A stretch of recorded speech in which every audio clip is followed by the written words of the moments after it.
ಒಂದು ಕಡೆ ಸರ್ಕಾರ ಹೇಳ್ತಾರೆ 80% ರೈತರು ಬಿಡದಿ ಟೌನ್ಶಿಪ್ಗೆ ಅನುಮತಿನ ಕೊಟ್ಟಿದ್ದಾರೆ ಅಂತ ಹೇಳ್ತಾರೆ. ಆದರೆ ವಾಸ್ತವಿಕ ಸತ್ಯ ಏನಪ್ಪಾ ಅಂತ ಹೇಳಿದ್ರೆ 70-80% ರೈತರು ಇದಕ್ಕೆ ವಿರೋಧವನ್ನು ವ್ಯಕ್ತಪಡಿಸ್ತಾ ಇದ್ದಾರೆ.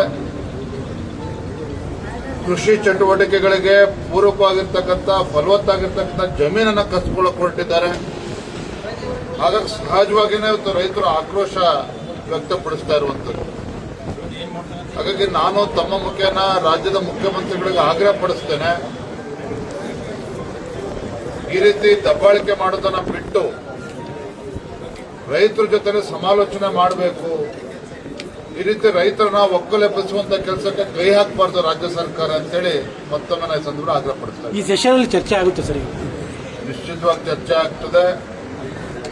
ಸರ್ಕಾರ ತಾನು ಮಾಡಿದ್ದೆಲ್ಲ ಸರಿ ಎನ್ನುವ ಧೋರಣೆಯನ್ನು ಅನುಸರಿಸ್ತಾ ಇದ್ದಾರೆ. ಇದು ಸಮಗ್ರವಾಗಿ ಚರ್ಚೆ ಆಗಲೇಬೇಕು. ಸದನದಲ್ಲೂ ಕೂಡ ಚರ್ಚೆ ಮಾಡ್ತಾರೆ. ಬೃಹತ್ ಬಿಜೆಪಿ ಸಕ್ರಿಯವಾಗಿ ಈ ಒಂದು ಹೋರಾಟದಲ್ಲಿ ಹಿಡಿತಾ ಇಲ್ಲ ಅನ್ನೋದು ಆ ಥರ ಏನಿಲ್ಲ. ನಾವು ಕೂಡ ಅದಕ್ಕೆ ಭೇಟಿಯನ್ನು ಕೊಟ್ಟಿದ್ದೇವೆ. ಒಂದು ಕಡೆ SIR ಕೂಡ ನಡೀತಾ ಇದೆ. ಇದ್ರ ಮುಂದೆ ಗೃಹಲಕ್ಷ್ಮಿ ಅದನ್ನು ಕೂಡ ನಾವು ಹೋರಾಟವನ್ನು ತೆಗೆದುಕೊಳ್ಬೇಕು. ಬಿಡದಿರ್ತಕ್ಕಂಥ ರೈತರು ಎಲ್ಲೇ ಇದ್ರೂ ಕೂಡ ರೈತರ ಪರವಾಗಿ ಧ್ವನಿ ಎತ್ತಬೇಕಾಗಿರ್ತಕ್ಕಂಥ ನಮ್ಮ ಕರ್ತವ್ಯ ಕೂಡ ಇದೆ. ಮಾಡ್ತಾ ಇದ್ದೇವೆ.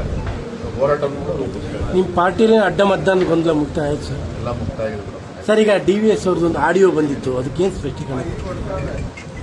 ಸ್ವತಃ DV ಸದಾನಂದ ಗೌಡ್ರೆ ಹಿರಿಯರು ಅವರೇ ಹೇಳಿಕೆಯನ್ನು ಕೊಟ್ಟಿದ್ದಾರೆ. ಅದು ನನ್ನ ವಾಯ್ಸ್ ರೆಕಾರ್ಡಿಂಗ್ ಅಲ್ಲ ಅನ್ನೋ ಮಾತನ್ನು ಅವರೇ ಸ್ಪಷ್ಟಪಡಿಸಿದ್ದಾರೆ. ಅಲ್ಲ, ಏನಕ್ಕೆ ನಿಮ್ಮ ಪಾರ್ಟಿಯಲ್ಲಿ ಈ ಥರ ಗೊಂದಲಗಳು?